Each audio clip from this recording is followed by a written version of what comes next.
मैं महाराष्ट्र से आती हूँ। महाराष्ट्र में एक न्यू एनर्जी मॉडल निकला है जो पावर को सत्ता को मजबूत करने का काम करता है। वो है खोके दो धोके लो मॉडल। वो खोके दो धोके लो मॉडल में honourable member Shrimati Priyanka Chaturvedi. Thank you so much madam. Madam, हम जिस सब्जेक्ट पे चर्चा कर रहे हैं, मिनिस्ट्री पे चर्चा कर रहे हैं, वो एक बहुत इम्पॉर्टेंट मिनिस्ट्री है। मैडम, मैं काउंसिल ऑफ स्टेट्स है राज्यसभा में, महाराष्ट्र से आती हूँ। महाराष्ट्र में एक न्यू एनर्जी मॉडल निकला है जो पावर को सत्ता को मजबूत करने का काम करता है। वो है खोके दो धोके लो मॉडल। वो खोके दो धोके लो मॉडल में एक मिनिस्ट्री ऑफ स्टैटिस्टिक्स प्लानिंग और इम्प्लीमेंटेशन रिपोर्ट आई थी, एनर्जी स्टैटिस्टिक्स फ्रॉम 2023, जहाँ पे अनुमान लगाया गया था रिन्यूएबल पावर कैपेसिटीज़ का। उसमें महाराष्ट्र के लिए कहा गया था, और ये राज्यसभा का ही आंसर है जो रिप्लाई आया है, विंड पावर जो एस्टिमेट है महाराष्ट्र में हो सकती है वो 98,213 मेगावाट्स है, पर जो वहाँ पे जनरेशन हो रहा है वो सिर्फ 5% उसका हो रहा है। जो स्मॉल हाइड्रो पावर है 786 मेगावाट का कैपेसिटी है, पर जनरेशन सिर्फ 48% हो रहा है। सोलर एनर्जी 64,320 मेगावाट्स की कैपेसिटी महाराष्ट्र में है, कैपेबिलिटी है, पर मात्र 7% हो रहा है। अगर केंद्र सरकार राज्य सरकारों के साथ ये काम कर रही है तो क्यों ऐसी अकाउंटेबिलिटी उस सरकार से नहीं ले रही है? पीएम कुसुम की यहाँ पे बहुत बात की गई, तो मैं महाराष्ट्र पे ध्यान देना चाहूँगी। कंपोनेंट ए है जो 10 gigawatt capacity by installing small solar power plants of 2 megawatt का कैपेसिटी डिसाइड की थी, जिसमें 700 मेगावाट सैंक्शन हो गया है, पर इंस्टॉलेशन शून्य है। जुमला, oh sorry, I can't use the word जुमला, sorry unparliamentary ma'am. Component B, installing 20 lakh stand alone off grid solar water pumps, जिसमें से 2,25,000 सैंक्शन किए हैं, सिर्फ 61,000 इंस्टॉल किए गए हैं। 27% टारगेट अचीव हुआ है। Component C, solarisation of 15 lakh existing grid connected agriculture pumps and feeder level solarisation, 0 pump sanction हुए हैं इंडिविजुअल पंप सोलराइजेशन में। ऐसे ही एग्रीकल्चर फीडर सोलराइजेशन सैंक्शन हुआ है 2,75,000, पर इंस्टॉल हुए हैं 0। मैं पूछना चाहती हूँ, जब सैंक्शन हो जाते हैं वो पैसा जा कहाँ रहा है मैडम?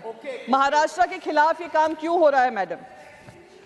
मैडम, रिलेज में मैं जो भी जवाब ये स्पीच दे रही हूँ मैडम, वो सारा राज्यसभा में मंत्रालय की तरफ से जवाब आए हैं।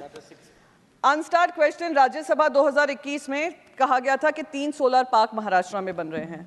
उन तीनों सोलर पार्क या तो कंप्लीट नहीं हुए हैं या उन काम की शुरुआत ही नहीं हुई है। ये महाराष्ट्र के साथ धोखाधड़ी है मैडम। मैडम, मेरे एक कलीग हैं संदीप पाठक जी, उन्होंने एक मॉडल बताया जो सिर्फ मोनोपलाइजेशन हो रहा है, उसके बारे में चेयरमैन सर ने भी कुछ टिप्पणी दी थी। मैं उदाहरण देना चाहती हूँ कैसे मोनोपलाइजेशन होता है और कैसे फेवरेट वेंडर्स चुने जाते हैं। मैडम, सितंबर 2023 में एक खास कंपनी है, उसमें कार्यरत एक एडवाइज़र हैं, वो ग्रीन एनर्जी कंपनी है, उसके एडवाइज़र हैं।